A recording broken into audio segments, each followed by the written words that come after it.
The daily confrontation with fear has become a real practice for me since about 3 years ago.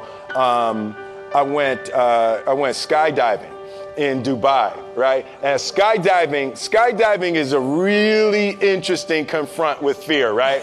So I gotta stand up. I'm sorry, I gotta stand up. All right. So what happens is you go out the night before and you take a drink with your friends and somebody says, yeah, we should go skydiving tomorrow. And you go, yeah, we'll go skydiving tomorrow. Yeah. And you go, yeah. And everybody goes, yeah. Right? And you go home and you by yourself, you're like,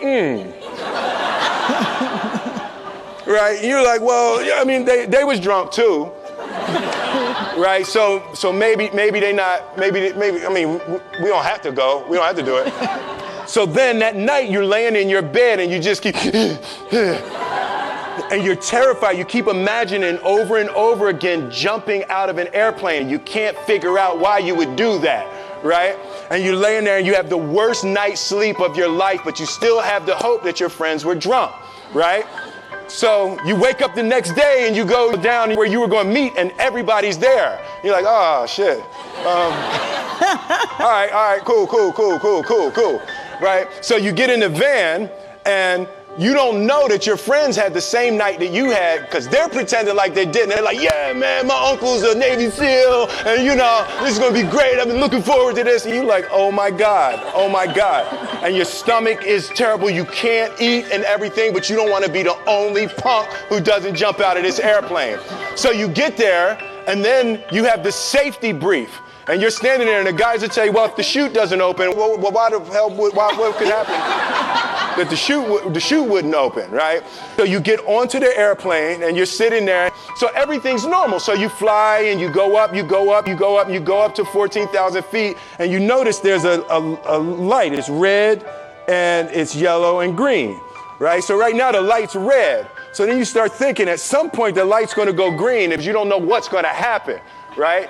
And you wait and it goes yellow and the light goes green and somebody opens the door and in that moment you realize you've never been in a freaking airplane with the door open. Right? Terror, right? So you go and then, if you were smart, you sat in the back so you don't go first, right? And then people start going out of the airplane and you go and the guy walks you up to the end of the thing and you're standing and your toes are on the edge and you're looking out down to death. And they say, on 3. And they say, 1, 2. And he pushes you on 2 because people grab on 3, right? Right? And you go,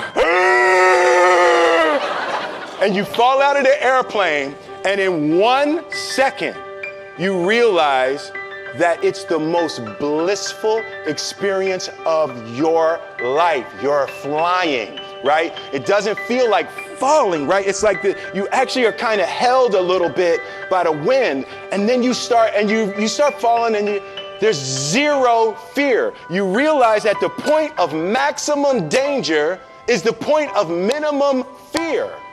It's bliss. It's bliss, and you're flying. The lesson for me was, why were you scared in your bed the night before? What do you need that fear for? Just don't go. Why are you scared in your bed 16 hours before you jump? Why are you scared in the car? Why could you not enjoy breakfast?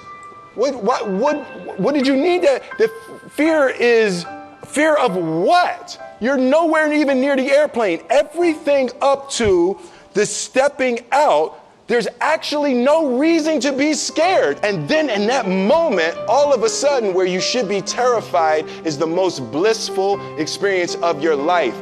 And God placed the best things in life on the other side of terror. On the other side of your maximum fear are all of the best things in life.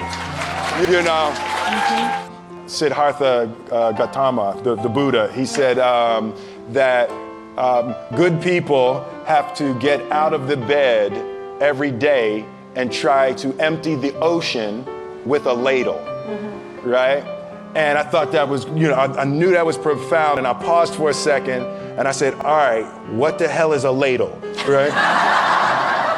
Right? So then, I touched it on my iPad. It's ladle. Oh, it's like a big spoon.